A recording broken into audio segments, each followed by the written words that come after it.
Hello guys, welcome to part 2 of park life. A little bit of sun bursting through now, but really close to not going this week and getting down to the river. Any of you guys and girls been hitting the river since it's open? Didn't see any carp though. I walked past the river on the way here. If I'd have saw some carp, I might have just been tempted to start the river series off.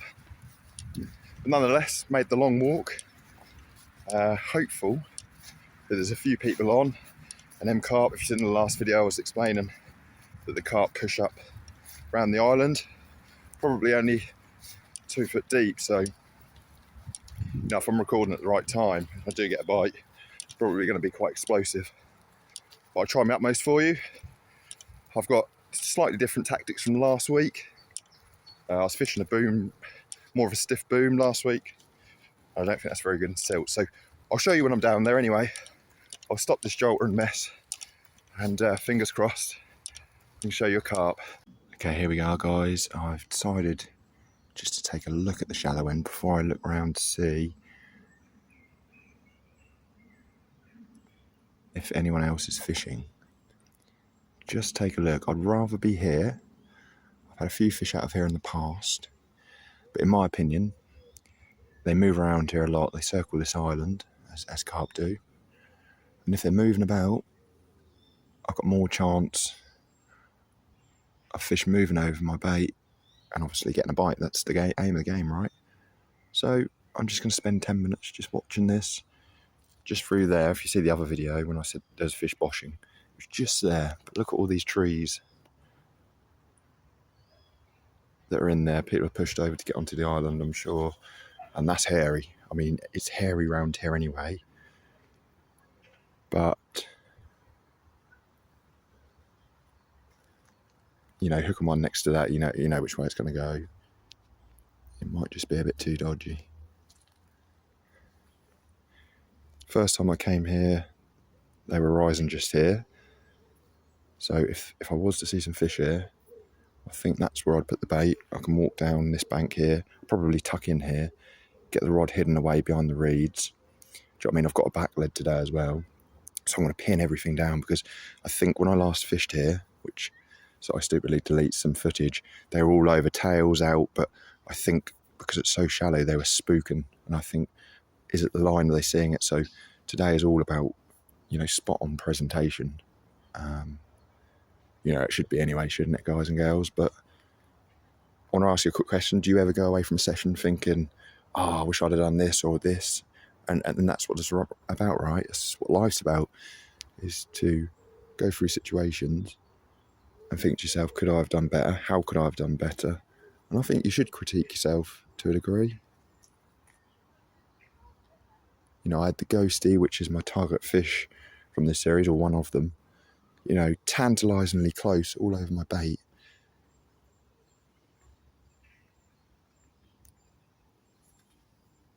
And he was focusing right around these reeds here, more so.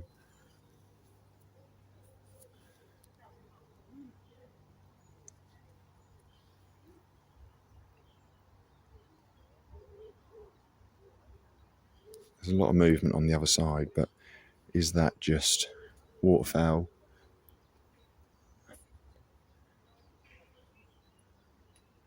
I prefer fishing this end because you can tuck yourself away. Not to sound unsociable, but if you've got people coming up to talk to you all the time, although it's lovely to a degree, it's nice to be able to relax, isn't it? So I think there's a few small fish here.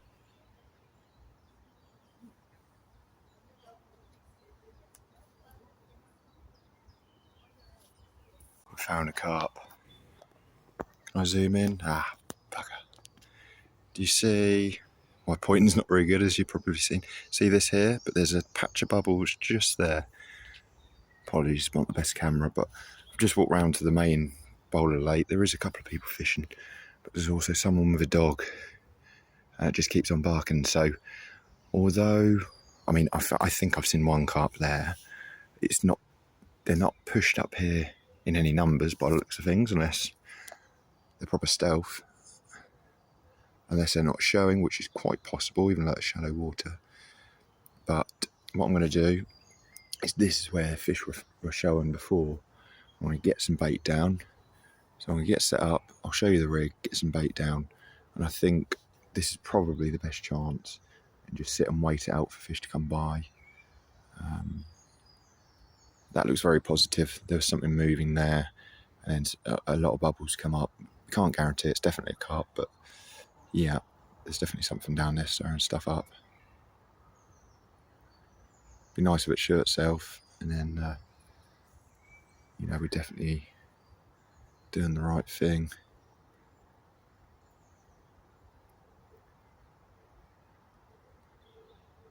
But yeah, I think this is the best chance, especially with a noisy dog. You know, in the corner of the lake, and then sort of opposite corner there's someone fishing. A few people bivvied up, so I think that's enough to fish the carp up here, at least some of them. And certainly this is where I'd feel most confident today. So let's see how we get on over the next few hours. Okay, guys and girls, let me just show you the business end. So I've got that £50 shock leader still on there. This will blend really well with the silt. And then this time just a 2 ounce lead. I typically like fishing 3 ounce and over, because I like the fact, you know, I like really when a carp take it to have the best possible hook hold, you know, before you even touch the rod, you know, and that does bring about screaming runs. But I've gone with 2 ounce simply because I'm going to be fishing very close, so there's not going to be a lot of, you know, stretching in the mono that's going to be left. You know, this isn't really going to give anything, so you know that will help the hook hold. We're not fishing far, like I say. I'm going to put it on the spot where I see, you know, fish shown before. And then on the business end, so last time I was using a fluorocarbon stiff boom, I think what was happening is I was using a sort of 3 ounce lead. That was probably pushing into the silt because it's extremely silty, and then creating a bit of a, you know, a bit of a bow. This obviously just nice subtle braid that will hopefully contour, you know, along the silt a little bit better. You know, because last time there was a fish tailing and it just went boom, and that's it. You know, that's how shallow it is here, guys and girls. Tails coming out. I haven't seen that in years. So very exciting, on the edge of your bucket kind of fishing. So let's get this out and I'll show you what we've got in regards to the feed. So in regards to loose feed, you might have seen on the video before, I just literally come along with a lot of glugged boilies and just spraying a few of them over hook bait. But what I'm going to do this time is, because it is incredibly silty, I'll put some 2 mils in here, but not enough. But I've got myself some hemp, some nice cheap sweet corn. If you had smell-o-vision, there's spicy sausage liquid in here, there's sauce, and then some chopped fresh garlic and some spicy chilli as well. So what I'm going to do is obviously create a nice little bed around my hook bait, which will hopefully deter the silt a little bit at least, and the sweet corn might grab, you know, any carp that floating around's attention. So, you know, fingers crossed this helps this time. And obviously I'm going to fish stringers as well, so make sure there's just a few boilies around my hook bait, you know, just to blend my hook bait in a little bit. I don't want it to be sitting proud the only boilie there, because these carp are wary. They're fished for by all sorts of people, do you know what I mean, and a lot of pressure, and they are super spooky. But we can get tucked away here nicely here, and yeah, let's get some bait out then. Fingers crossed we can show you a fish in the second session. So the trap's set.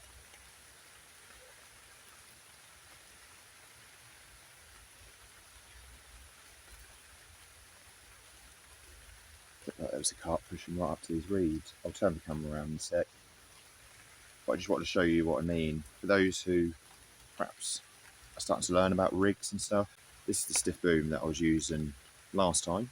So you can imagine a really silty lake. I was fishing a 3.5 ounce lead, flat lead, which I prefer on obviously silt.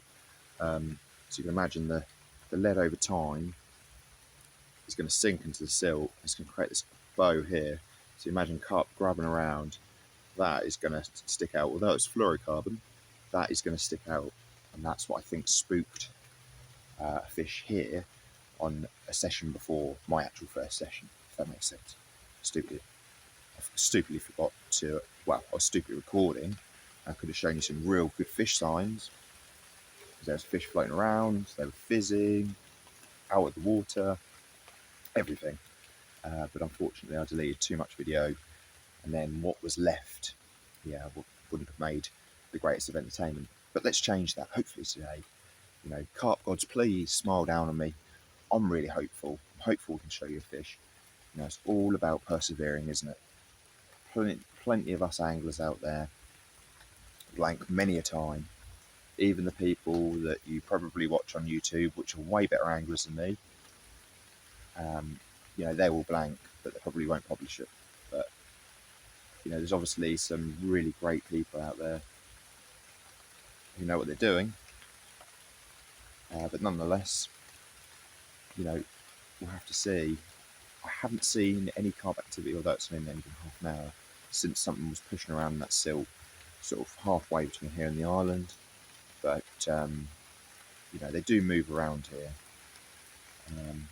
I just hope the main bowl is pressure enough for them to want to move around here and be confident. But we'll see. So, like I say, rod's out on the dance floor. I've put 4 or 5 handfuls of that sort of spicy hemp with sweet corn around it, and then a stringer of sauce boilies, 3 sauce boilies, looped over, so to create a nice little circle around my plate.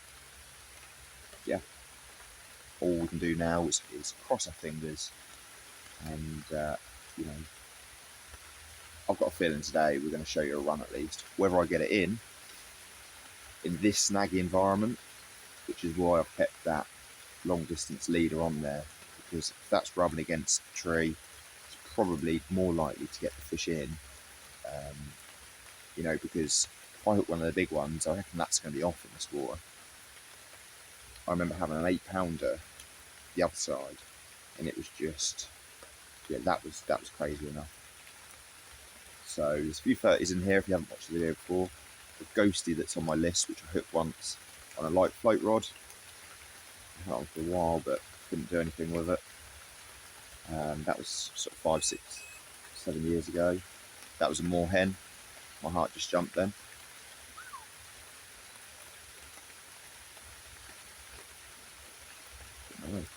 Bit of rain now. If you've watched the video before, haven't, then these fish usually respond when it's, you know, when we're getting a good amount of rain.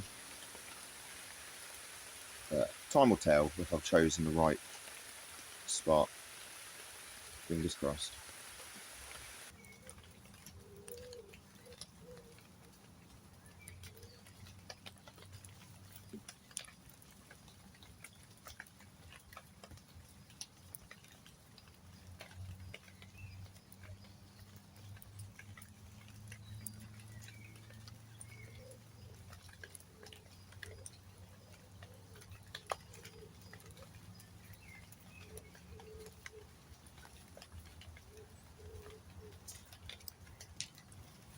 Sorry guys, got a mouthful.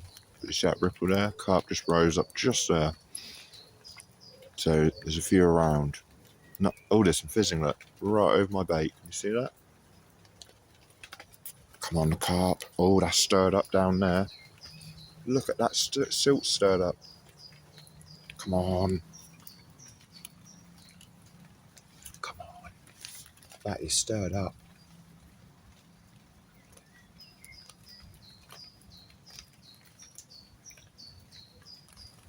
Let's see if changing tactics to more of a subtle hair rig, more sort of smaller particles rather than just a few boilies.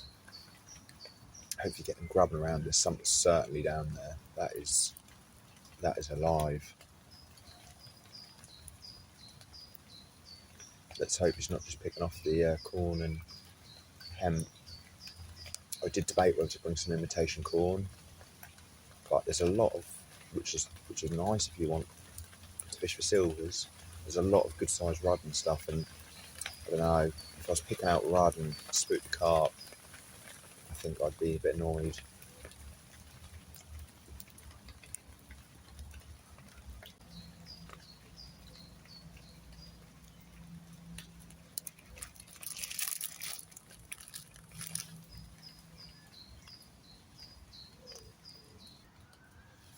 Okay, so the fizzing and stirring up is back. There is a few tension, a good head of bream in here as well. But to me, that definitely looks like carp bubbles. You know, they're iconic carp bubbles. That ain't too far away from the hook bait. So come on.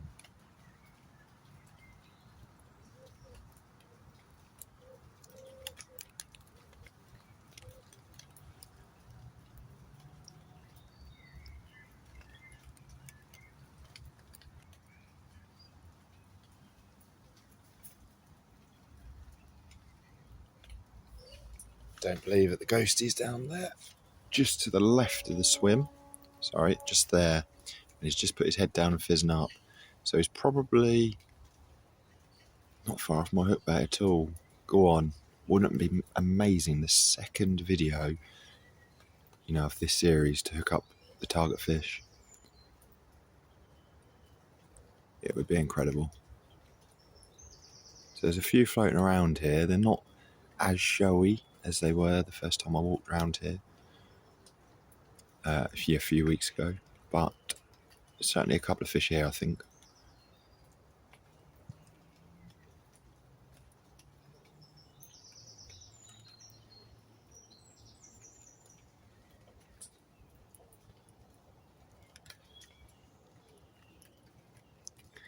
It's certainly not boshy, although in my opinion sometimes boshing isn't the right sort of activity you want to be looking for.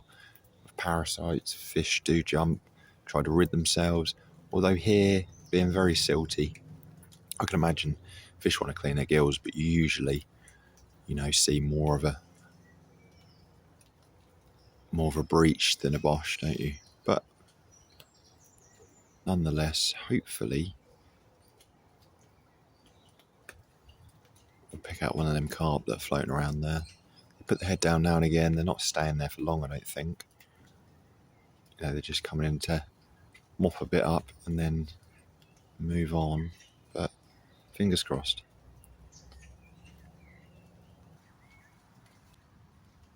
Certainly one or two carp around, so hopefully. Oh, there's one right fizzing up there. I think it's going to jump. Look at that. That's surely going to jump. Look at that. Wow. Okay, that's grubbing around there. And that looked like the ghost carp.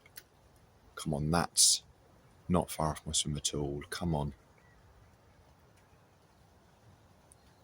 Come on, carp gods. Wow, okay.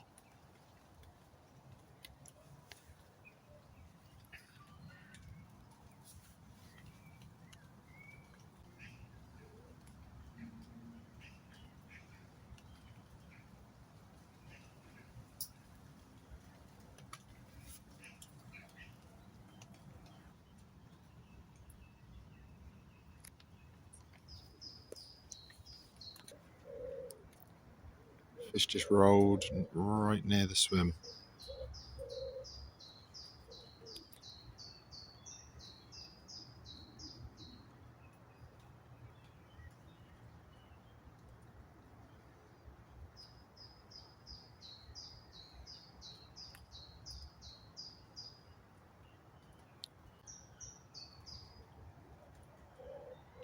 It's looking good for a bite, but let's hope I can trip one up.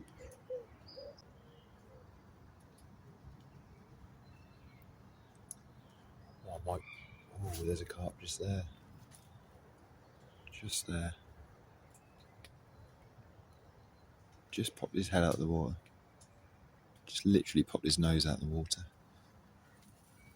What I was just thinking is maybe trying whittled down yellow Parker Baits magic bean.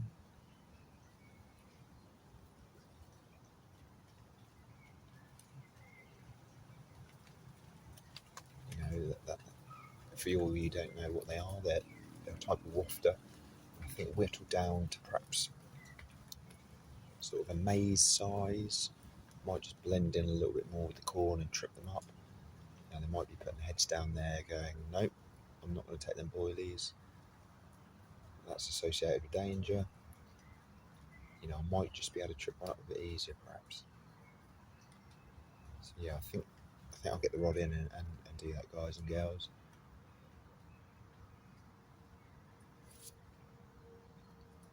and I'll show you what I'm going to do.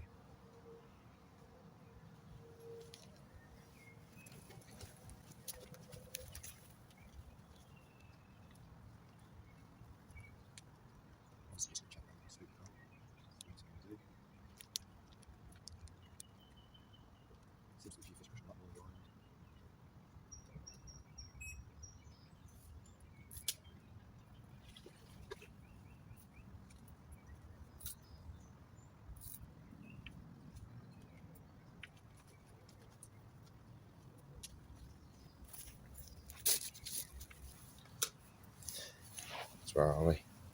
It's whittled down magic bean, about half. So we'll give that a go. If you all haven't seen these, it's definitely worth keeping these in your armoury. I'm in no way endorsed by Parker Baits, but if you haven't seen the linear video, just get that leaf off my hand. I bagged 27.5 off this, so worth a shot. I'm just thinking maybe if the fish are gorging on the corn and the hemp that I'm putting out there, that might just slip one up. So let's get out and see.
There's a carp moving along the island.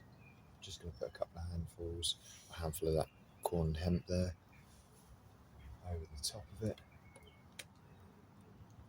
It smells very spicy.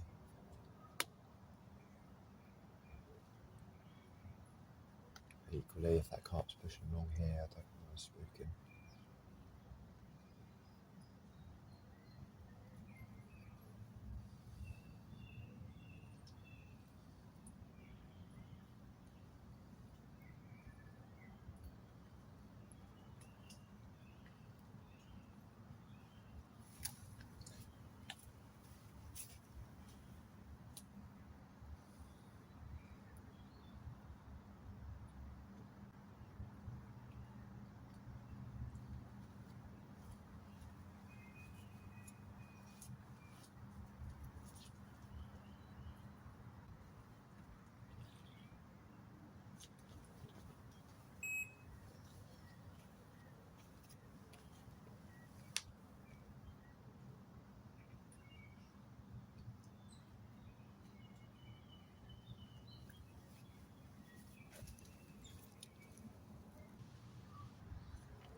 A fish just rose up there.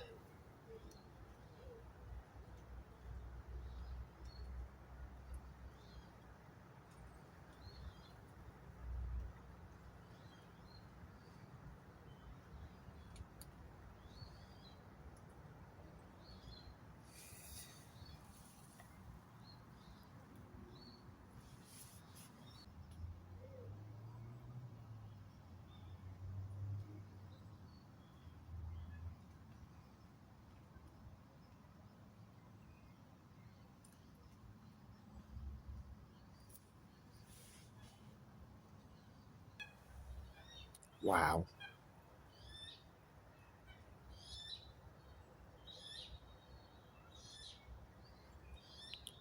It's pushing.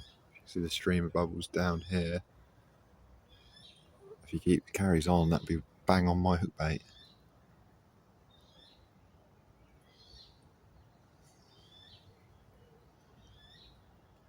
Nice common, probably about 10.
It's been very quiet here the last 45 minutes. But up to against that island, I've just spotted the ghostie. If you can see that moving around to the left of that reed there.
Well, it's now about 8 o'clock.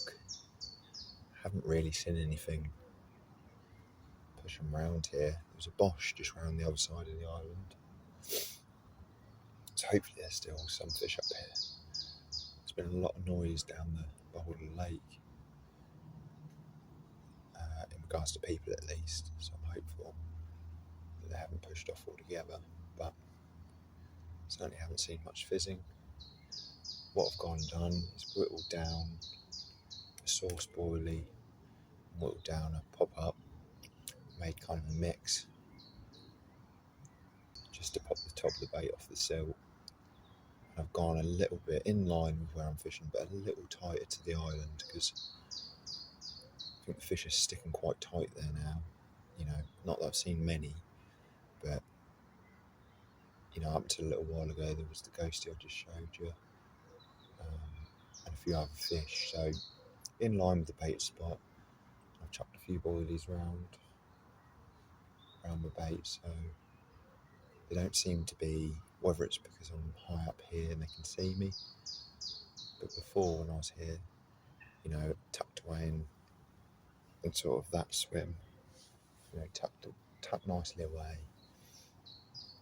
I think maybe that was a different story.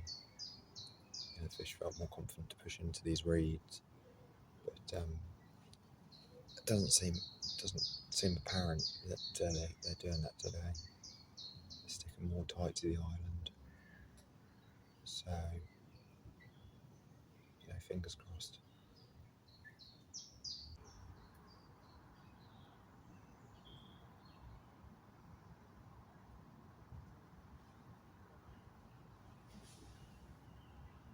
There's a bush around the other side.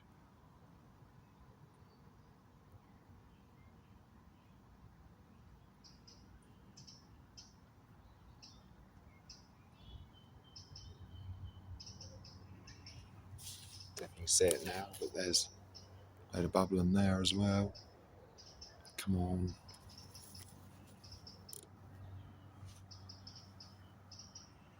Looking a bit more positive again.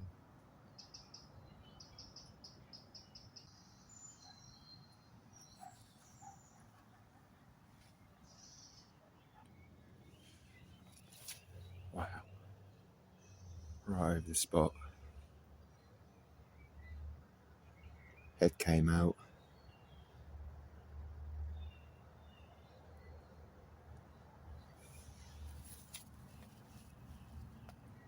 Fish are certainly here again, but can I trick one? I think next time I'm just going to fish solid bags.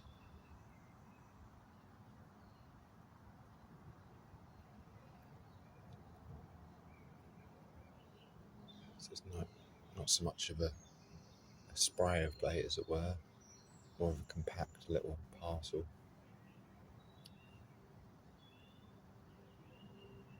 Wow, the ghostie. Look at him. Go on. He's coming towards us. Well, ladies and gents, at least if I do blank, and I've got about an hour left. There he goes, look. He's turning towards my bait. Go on. It would be incredible.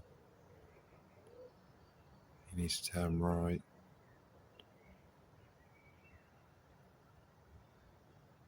Does he put his head down?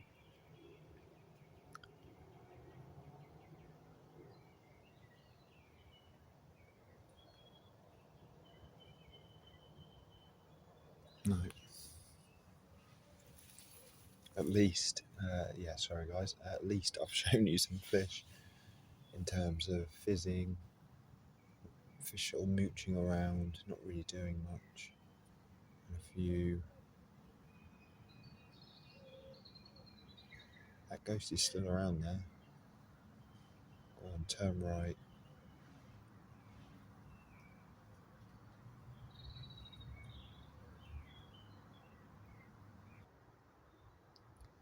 Well, guys and girls, as session 2 draws to a close, I would stay a little bit longer, but I'll be honest, heavy weekend with the lads. and food and a shower's calling me. A few fish showing around the residual area. I think next time bring some solid bags, and I think just to try and trip the fish up as they're swimming past. I don't think the fish are holding over the baited area very long here. I think they're perhaps coming in, taking off some of the particles that have been in there. So perhaps solid bags next time. With pellet and crushed boilie, but really appreciate the support, guys. I know the last video, even though I didn't catch, got a few subscribers, and I appreciate that. I appreciate the general love for the channel. But yeah, I'm not going to give up. I'm going to keep coming down here at different times of the day. An evening bite usually does show here around 10:30. But if I'm honest, I'm cold. I got wet in that downpour, and I think let's save it for next time. So really appreciate the love once again, guys. Stay tuned. I will get my Park Lake carp. There's of course plenty more sessions. The river's now open. I'll be keeping an eye on the carp there and trying to get my first ever river tench and a bit of silver fishing as well. So stay tuned. Tight lines.